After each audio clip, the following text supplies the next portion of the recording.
Laisse-moi te parler de Miguel. Son arrivée sur cette terre n'est pas des plus idéales.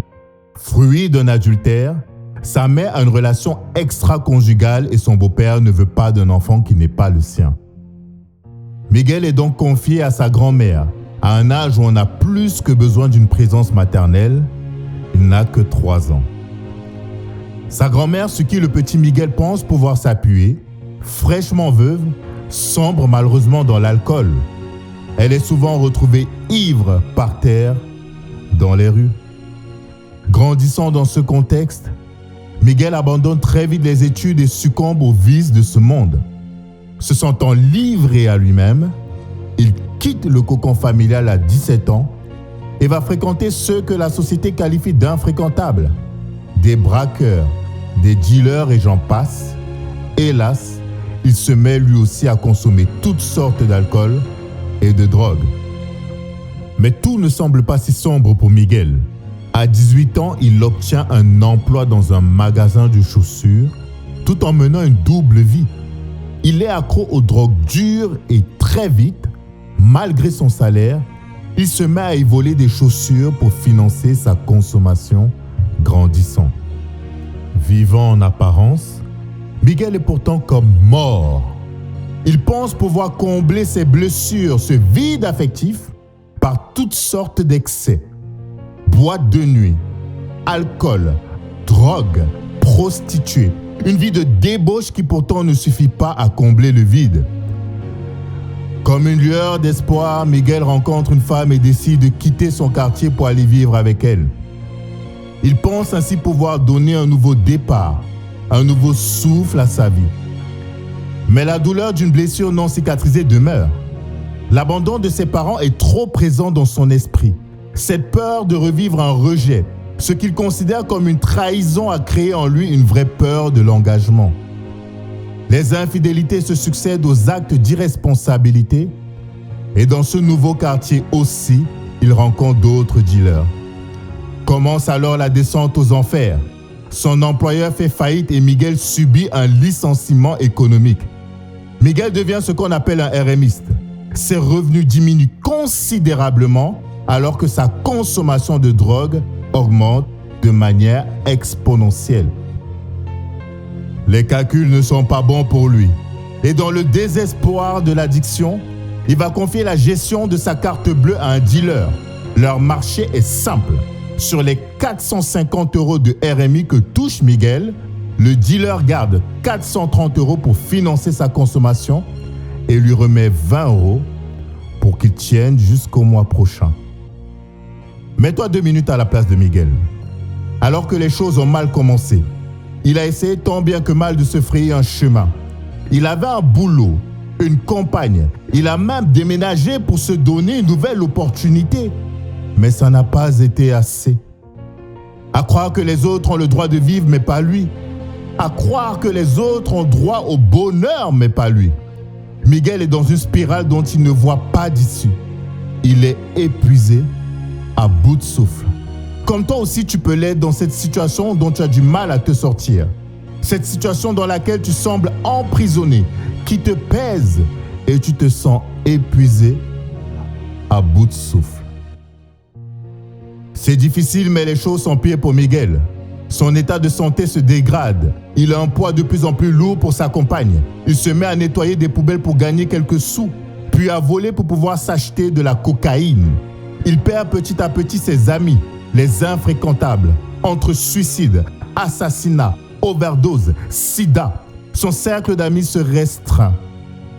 Il a peur et il ne veut pas finir comme eux. Il est la risée et la honte de sa famille car il est le seul à avoir cette vie peu respectable. Il veut s'en sortir mais il n'en a pas la force, il n'en a pas les ressources. Miguel doit de l'argent à des dealers. Pour sauver sa vie, il est obligé de fuir et d'abandonner cette femme avec qui il a partagé 22 années de sa vie. Rempli de honte, à 43 ans, il va vivre chez son père. Miguel est désespéré. Miguel est accablé. Mais plus que jamais, Miguel est révolté. Il se souvient de ce Dieu dont lui parlait très souvent sa grand-mère. et se dit que ce Dieu peut l'aider. Un soir, il rentre dans sa chambre, se met à genoux et pleurant à chaudes larmes, Miguel laissa parler son cœur. Jésus,